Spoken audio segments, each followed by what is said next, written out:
ಹುಟ್ಟಿದೆ, ಆ ಪಾವನ ಮಣ್ಣಿನಲ್ಲಿ ಹುಟ್ಟಬೇಕಾದರೆ ಪುಣ್ಯವನ್ನೇ ಮಾಡಿರಬೇಕು ಅಂತ ಆ ನಂತರದ ಸಾಲಿನಲ್ಲಿದೆ. ನಾವೆಷ್ಟು ಪುಣ್ಯವಂತರಲ್ಲವೇನು? ಭಾರತದಲ್ಲಿ ಹುಟ್ಟಿದ್ದೀವಿ, ಇಂಥ ಮಹಾತ್ಮರ ಸನ್ನಿಧಿಯಲ್ಲಿ ನಾವೆಲ್ಲರೂ ಕುಳಿತುಕೊಂಡಿದ್ದೀವಿ, ಜ್ಞಾನಾಮೃತವನ್ನ ಸವಿತಾ ಇದ್ದೀವಿ, ಈ ಜನ್ಮದ ರಹಸ್ಯವನ್ನ ತಿಳಿಯುವ ಒಂದಿಷ್ಟು ಪ್ರಯತ್ನ ಮಾಡ್ತಾ ಇದ್ದೀವಿ. ಇದನ್ನ ಮಾಡಿದರೆ ಮಾತ್ರ ಮನುಷ್ಯ ಅಂತ ಕರೀತಾರೆ. ಒಂದಿಷ್ಟು ಪ್ರಯತ್ನ ಮಾಡಬೇಕು. ಹುಟ್ಟಿ ಬಂದಿದ್ದೀವಿ ಅಂತಂದ್ರೆ ಈ ಜನ್ಮ ಸಾರ್ಥಕವಾಗಬೇಕು. ಹಾಗೆ ಪ್ರಾಣಿ ಪಕ್ಷಿಗಳು ಅನೇಕ ರೀತಿಯ ಜಂತುಗಳು ಹುಟ್ಟಿ ಬಂದ ಹಾಗೆ ಮನುಷ್ಯನ ಹುಟ್ಟಲ್ಲ.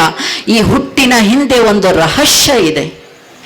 ಒಮ್ಮೆ ಇದೇ ರೀತಿ ಒಬ್ರು ಸಂತರು ಗುರುಕುಲದಲ್ಲಿ ಕುತ್ಕೊಂಡು, ಕಾಡಿನಲ್ಲಿ ಗುರುಕುಲ ಇತ್ತು, ಗುರುಕುಲದಲ್ಲಿ ಕುತ್ಕೊಂಡು ಉಪದೇಶ ಮಾಡ್ತಾ ಇದ್ರು ಶಿಷ್ಯರಿಗೆ. ಏನು ಉಪದೇಶ ಅಂತಂದ್ರೆ, ಮನುಷ್ಯ ಜನ್ಮ ಅತಿ ಶ್ರೇಷ್ಠವಾದದ್ದು, ಅದಕ್ಕಿಂತ ಶ್ರೇಷ್ಠವಾದ ಜನ್ಮ ಮತ್ತೊಂದಿಲ್ಲ ಅಂತ ಉಪದೇಶ ಮಾಡ್ತಾ ಇದ್ರು. ಗುರುಕುಲದಲ್ಲಿ ಶಿಷ್ಯರಿಗೆ ಗುರುಗಳು ಉಪದೇಶ ಮಾಡ್ತಾ ಇದ್ರು ಗಿಡದ ಕೆಳಗಡೆ ಕುತ್ಕೊಂಡು.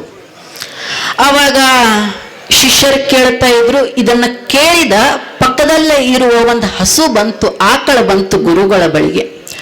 ಗುರುಗಳೇ, ನೀವೆಲ್ಲ ಹೇಳ್ತೀರಿ ಮನುಷ್ಯ ಜನ್ಮ ಶ್ರೇಷ್ಠವಾದದ್ದು, ಪವಿತ್ರ ಪಾವನವಾದದ್ದು, ಇದು ದೊರೆಯುವುದು ದುರ್ಲಭ ಅಂತ ಹೇಳ್ತಾ ಇದ್ದೀರಿ. ಆದ್ರೆ ನೀವು ಮನುಷ್ಯರು ಹೆಂಗಿದ್ದೀರಿ ಅಂತಂದ್ರೆ, ನಿಮಕ್ಕಿಂತ ನಾನು ಶ್ರೇಷ್ಠ ಇದ್ದೀನಿ. ಯಾಕೆ ಶ್ರೇಷ್ಠ ಇದ್ದೀನಿ ಅಂತಂದ್ರೆ, ಹಸಿ ಹುಲ್ಲು ಒಣ ಹುಲ್ಲು ತಿಂತೀನಿ, ಅಮೃತ ಸದೃಶ್ಯವಾದ ಹಾಲನ್ನ ನಿಮಗೆ ಧಾರೆ ಎರೆದು ಕೊಡ್ತೀನಿ, ನಿಮಗಿಂತ ನಾನು ಶ್ರೇಷ್ಠವಲ್ಲವೇ ಅಂತ ಆಕಳು ಗೋ ಹೇಳುತ್ತೆ. ಯಾರಿಗೆ? ಗುರುಗಳಿಗೆ. ಸುಮ್ಮನೆ ಕೇಳ್ತಾರೆ. ಈ ಮಾತನ್ನ ಕೇಳಿದ ತಕ್ಷಣ ಅಲ್ಲೊಂದು ನರಿ ಇರುತ್ತೆ. ನರಿ ಓಡೋಡು ಬರುತ್ತೆ. ಗುರುಗಳೇ, ಮನುಷ್ಯನಿಗಿಂತ ಈ ಆಕಳಿಗಿಂತ ನಾನು ಶ್ರೇಷ್ಠ ಇದ್ದೀನಿ, ನಾನು ಏನು ಕಮ್ಮಿ ಇಲ್ಲ, ನಿಮಗಿಂತ ನಾನು ಶ್ರೇಷ್ಠ ಇದ್ದೀನಿ. ಅಣ್ಣ ತಮ್ಮಂದಿರೇ, ರಕ್ತ ಸಂಬಂಧವನ್ನ ಹಂಚಿಕೊಂಡು ಹುಟ್ಟಿದವರೇ ಮೋಸ ಮಾಡುವ ನೀವು ನರಿ ಬುದ್ಧಿ ಅಂತ ನನ್ನ ಮೋಸಗಾರರ ಅಂತ ಹೇಳ್ತಾ ಇದ್ದೀರಿ. ಆದ್ರೆ ನಿಮ್ಮಂತ ಕಪಟಿಗಳು ಯಾರೂ ಇಲ್ಲ. ನನ್ನ ಹೊಟ್ಟೆ ತುಂಬಿಸಿಕೊಳ್ಳುವುದಕ್ಕಾಗಿ ನಾನು ಮೋಸ ಮಾಡ್ತೀನಿ ಹೊರತು ಇನ್ನೊಬ್ಬರಿಗಾಗಿ, ಇನ್ನೊಬ್ಬರ ತಲೆ ಒಡೆಯುವುದಕ್ಕಾಗಿ ಮೋಸ ಮಾಡೋದಿಲ್ಲ. ನಿಮಕ್ಕಿಂತ ನಾನು ಶ್ರೇಷ್ಠ ಅಂತ ನರಿ ಹೇಳುತ್ತೆ. ಆವಾಗ ಈ ಮಾತನ್ನ ಕೇಳಿದ ತಕ್ಷಣ ಅಲ್ಲೊಂದು ಗಿಡದಾಗ ಕಾಗೆ ಕೂತಿರುತ್ತೆ. ಕಾಗೆ ಕೆಳಗೆ ಬರುತ್ತೆ. ಗುರುಗಳೇ, ನಾನು ಶ್ರೇಷ್ಠ, ಮನುಷ್ಯನಿಗಿಂತ ನಾನು ಶ್ರೇಷ್ಠ. ಯಾಕೆ ನಾನು ಶ್ರೇಷ್ಠ ಅಂತಂದ್ರೆ, ನೀವು ಹೇಳ್ತೀರಿ ವಸುದೈವ ಕುಟುಂಬಕಂ ಅಂತ ಹೇಳ್ತೀರಿ, ಬಾಯಿಯಲ್ಲಿ ಹೇಳ್ತೀರಿ, ಆದ್ರೆ ನಾನು ಅದನ್ನ ಆಚರಣೆ ಮಾಡ್ತೀನಿ. ಒಂದಗಳು ಕಂಡರೂ ಇಡೀ ನನ್ನ ಪರಿವಾರವನ್ನೇ, ಇಡೀ ನನ್ನ ಬಳಗವನ್ನೇ ಕರೆದು ತಿಂತೀನಿ. ಆದ್ರೆ ನೀವು ಮುಚ್ಚಿಟ್ಟು ತಿಂತೀರಿ ಅಲ್ಲ, ನಿಮಗಿಂತ ನಾನು ಶ್ರೇಷ್ಠ ಅಂತ ಒಂದು ಕಾಗೆ ಹೇಳುತ್ತೆ. ನಿಮಗಿಂತ ನಾನು ಶ್ರೇಷ್ಠ ಅಂತ. ಇದನ್ನ ಕೇಳಿದ ಅಲ್ಲೇ ಪಕ್ಕದಲ್ಲಿರುವ ನಾಯಿ ಬರುತ್ತೆ ಓಡೋಡಿ. ನೀವು ನಂಬಿದವರಿಗೆ ಬೆನ್ನಿಗೆ ಚೂರಿ ಹಾಕುವ ಜನ ನೀವು. ಯಾರು ಮನುಷ್ಯನನ್ನ ನಂಬಿ ಇನ್ನೊಂದು ಕೆಲಸ ಮಾಡುವಂತಿಲ್ಲ, ಅಷ್ಟೊಂದು ನಂಬಿಕೆ ದ್ರೋಹಿಗಳೇ ನೀವು. ನಾನು ಒಂದು ರೊಟ್ಟಿ ಹಾಕಿದರೆ ಸಾಕು, ಇಡೀ ನನ್ನ ಜೀವಮಾನವನ್ನೇ ಅವನಿಗಾಗಿ ಅರ್ಪಣೆ ಮಾಡ್ತೀನಿ, ಅವನಿಗಾಗಿ ತ್ಯಾಗ ಮಾಡ್ತೀನಿ. ನನ್ನಂತ ತ್ಯಾಗಿ ಯಾರು ಅಂತ ನಾಯಿ ಹೇಳುತ್ತೆ ಗುರುಗಳಿಗೆ. ಅವಾಗ ಗುರುಗಳು ಇದನ್ನೆಲ್ಲವನ್ನ ಕೇಳ್ತಾರೆ, ಪ್ರಾಣಿಗಳ ಮಾತನ್ನ ಕೇಳ್ತಾರೆ. ಹೌದಪ್ಪ, ನೀವೆಲ್ಲರೂ ಹೇಳ್ತಾ ಇದ್ದೀರಿ, ಇದು ಸತ್ಯವಾದದ್ದೇ. ನೀವೇನೇನು ಹೇಳಿದೀರಿ ಅಲ್ಲ, ಇವೆಲ್ಲ ಗುಣಗಳು ಮನುಷ್ಯನಲ್ಲಿ ಕಡಿಮೆ ಇದೆ, ಕೊರತೆ ಇದೆ. ಆದ್ರೆ ಒಂದು ವಿಚಾರ ಲಕ್ಷ್ಯದಲ್ಲಿ ಇಡಿ, ನೀವು ಏನೇನು ಇದೆಯಲ್ಲ, ನೀವು ಮುಂದಿನ ಜನ್ಮ ಹುಟ್ಟಲೇಬೇಕು. ನಿಮಗೆ ನಿಮ್ಮ ಜ್ಞಾನ ಆಗಲಾರದು, ಆದರೆ ಮನುಷ್ಯನಿಗೆ ಮಾತ್ರ ತನ್ನ ಜ್ಞಾನ ಮಾಡಿಕೊಳ್ಳುವ ಒಂದು ಮಹಾಶಕ್ತಿಯನ್ನ ಭಗವಂತ ಕಲಿಸಿದ್ದಾನೆ. ಅದಕ್ಕೋಸ್ಕರ ಮನುಷ್ಯ ಶ್ರೇಷ್ಠ ಅಂತ ಗುರುಗಳು ಹೇಳ್ತಾರೆ. ಒಂದು ವೇಳೆ ತಾನು ತನ್ನ ಬದುಕಿನ ರಹಸ್ಯವನ್ನ, ಪರೋಪಕಾರದ ಮಹತ್ವವನ್ನ ಮನುಷ್ಯ ತಿಳಿಯದೇ ಹೋದರೆ ನಿಮಕ್ಕಿಂತ ಕೆಟ್ಟವನಾಗಿ ಅವನ ಹುಟ್ಟುತ್ತಾನೆ ಮುಂದಿನ ಜನ್ಮದಲ್ಲಿ. ಅದಕ್ಕೋಸ್ಕರ ಮನುಷ್ಯ ಒಂದಿಷ್ಟು ಸದ್ವಿಚಾರ, ಸದುಪಯೋಗವನ್ನ ಮಾಡಿಕೊಳ್ಳಬೇಕು, ಜೀವನವನ್ನ ಮಾಡಿಕೊಳ್ಳಬೇಕು. ಹೆಂಗಾಗಿದೆ ನೋಡಿ ನಮ್ಮ ಬದುಕು. ಎಷ್ಟು ವಿಚಿತ್ರವಾಗಿದೆಯಲ್ಲ. ನಗ್ನಮುನಿ ತರುಣ್ ಸಾಗರ್ ಜಿ ಹೇಳ್ತಾರೆ ಒಂದು ಮಾತನ್ನ, ಜಗತ್ತಿನ ಜನ ನೀರಿನಲ್ಲಿ, ಸಮುದ್ರ, ಸಾಗರ, ನದಿಗಳಲ್ಲಿ ಮುಳುಗಿ ಸತ್ತವರಿಗಿಂತ ಮದ್ಯದ ಒಂದು ಬಾಟಲಿನಲ್ಲಿ ಮುಳುಗಿ ಸತ್ತವರೇ ಅಧಿಕ ಅಂತ ನಗ್ನಮುನಿ ತರುಣ್ ಸಾಗರ್ ಜಿ ಹೇಳ್ತಾರೆ. ಎಷ್ಟು ಸುಂದರವಾಗಿದೆ ಮಾತು ನೋಡಿ. ನಾವು ನಮ್ಮ ಜೀವನ ಸಾರ್ಥಕ ಮಾಡಿಕೊಳ್ಳಬೇಕು ಅನ್ನೋದನ್ನ ಬಿಟ್ಟಿದ್ದೀವಿ, ಯಾವುದ್ಯಾವುದೋ ದಾರಿಯಲ್ಲಿ ಹೊಂಟಿದ್ದೀವಿ.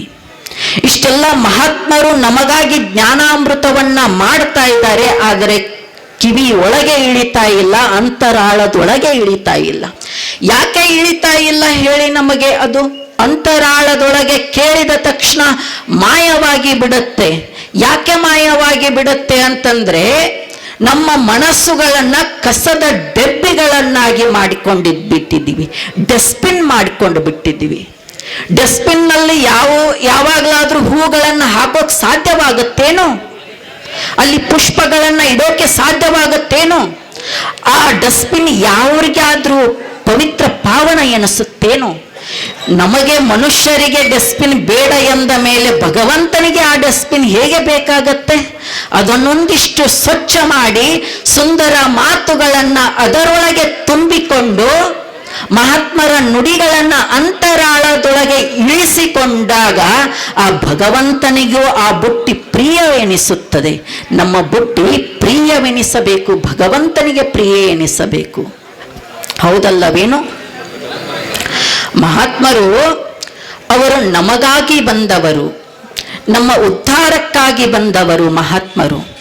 ನಾನು ಯಾರು ಎನ್ನುವುದನ್ನ ತಿಳಿಸುವುದಕ್ಕಾಗಿ ಬಂದವರು ಮಹಾತ್ಮರು. ಕಬೀರರು ಒಂದು ಮಾತು ಹೇಳ್ತಾರೆ, ನಾನು ಒಂದೆರಡು ಮಾತಿನಲ್ಲಿ, ಮಹಾತ್ಮರು ಬಹಳ ಜನ ಮಾತಾಡೋರಿದ್ದಾರೆ, ಇಷ್ಟು ಹೇಳಿಬಿಡ್ತೀನಿ. ಕಬೀರರು ಒಂದು ಮಾತು ಹೇಳ್ತಾರೆ, ನದಿಯ ನೀರು ನದಿಗಲ್ಲ, ವೃಕ್ಷದ ಫಲವು ವೃಕ್ಷಕ್ಕಲ್ಲ, ಸಂತನ ಬದುಕು ಸಂತನಿಗಲ್ಲ, ಅದು ಲೋಕದ ಹಿತಕ್ಕೆ. ಕಬೀರ, ಅದು ಲೋಕದ ಹಿತಕ್ಕೆ. ಒಂದು ನದಿ ಹರಿತಾ ಇದೆ ಅಂತಂದ್ರೆ ತಾನೇ ಆ ನೀರನ್ನ ಕುಡಿಯೋದಿಲ್ಲ, ಪ್ರಾಣಿ ಪಕ್ಷಿ ಗಿಡ ಮರಗಳಿಗೆ ಉಣಿಸುತ್ತಾ ಆನಂದಿಸುತ್ತಾ ಹೋಗುತ್ತದೆ, ಆನಂದಿಸುತ್ತಾ ಹೋಗುತ್ತದೆ. ಒಂದು ಗಿಡ ಹಣ್ಣಾಗಿ ನಿಂತಿದೆ ಅಂತಂದರೆ ಅದನ್ನು ತಾನು ತಿನ್ನೋದಕ್ಕಾಗಿ ಅಲ್ಲ, ಪರರಿಗೆ ತಿನ್ನೋದಕ್ಕಾಗಿ ಕೊಡುತ್ತದೆ. ಹಾಗೆ ಸಂತರ ಬದುಕು ಅವರಿಗಾಗಿ ಆ ಬದುಕು ಅಲ್ಲ, ಅದೆಲ್ಲ ನಮಗಾಗಿ, ಲೋಕ ಕಲ್ಯಾಣಕ್ಕಾಗಿ, ನಮ್ಮ ನಿಮ್ಮೆಲ್ಲರ ಉದ್ಧಾರಕ್ಕಾಗಿ. ಅಂತ ಮಹಾಶರಣರ ಪವಿತ್ರ ಪಾದಗಳಿಗೆ ನಾವು ನಮ್ಮನ್ನ ಅರ್ಪಿಸಿ ಈ ಜನ್ಮ ಪಾವನ ಮಾಡಿಕೊಳ್ಳಬೇಕಾಗಿದೆಯಲ್ಲ. ಮಹಾತ್ಮರು ಎಲ್ಲೆಲ್ಲಿ ನಡೆದಾಡ್ತಾರೋ ಆ ಎಲ್ಲ ಭೂಮಿ ಪವಿತ್ರ ಭೂಮಿ ಆಗತ್ತೆ, ಆ ಮಣ್ಣಿನ ಕಣಕನು ಪಾವನ ಮಣ್ಣಾಗತ್ತೆ. ಆದ್ರೆ ನೀವು ತಿರುಗಾಡುತ್ತೀವಿ, ನೀವು ಎಲ್ಲೆಲ್ಲಿ ತಿರುಗಾಡುತ್ತೀವಿ ಅಲ್ಲೆಲ್ಲ ಗುಟ್ಕಾ ಚೀಟಿಗಳೇ ಕಾಣಿಸ್ತವೆ. ನೀವು ಎಲ್ಲಿ ತಿರುಗಾಡ್ತೀವಿ ಅಲ್ಲಿ ಕೆಂಪು ರಾಡಿಯೇ ಕಾಣಿಸುತ್ತೆ. ನಾವು ತಿರುಗಾಡೋದಕ್ಕೂ ಮಹಾತ್ಮರು ತಿರುಗಾಡೋದಕ್ಕೂ ಒಂದಿಷ್ಟು ಜೀವನ ಪಾವನ ಆಗಬೇಕಲ್ಲ, ಜೀವನದ ಮಹತ್ವ ಅರಿಯಬೇಕಲ್ಲ. ಲಕ್ಷಾಂತರ ಜನ ಜಗತ್ತಿನಲ್ಲಿ ದಿನನಿತ್ಯ ಹುಟ್ಟುತ್ತಾರೆ, ಲಕ್ಷಾಂತರ ಜನ ದಿನನಿತ್ಯ ಸಾಯ್ತಾರೆ. ಅವರ ಹುಟ್ಟಿಗೂ ನಮ್ಮ ಹುಟ್ಟಿಗೂ ಹುಟ್ಟಿ ಸತ್ತು ಹೋದರೆ ಫಲವೇನು? ಜನ್ಮಕ್ಕೆ ಹುಟ್ಟಿ ಸತ್ತು ಹೋದರೆ ಫಲವೇನು? ಒಂದಿಷ್ಟು ನಾವು ಸಾಧನೆಯನ್ನ ಮಾಡಬೇಕು, ಸಮಾಜಕ್ಕೆ ಅರ್ಪಿಸಬೇಕು, ಒಂದಿಷ್ಟು ಭಕ್ತಿ ಭಾವದಲ್ಲಿ ಮಿಂದೆಳಬೇಕು, ಸದ್ಗುರುಗಳ ನುಡಿಗಳನ್ನು ಕೇಳಬೇಕು. ಒಂದು ವಿಷಯವನ್ನ ಹೇಳಬೇಕು. ನಾನು ಹೇಳಿದೆ, ಯೋಗಿಗಳು ಬರ್ತಾರೆ, ಅವರೆಲ್ಲ ನಮ್ಮ ಉದ್ಧಾರಕ್ಕಾಗಿ ಬರ್ತಾರೆ.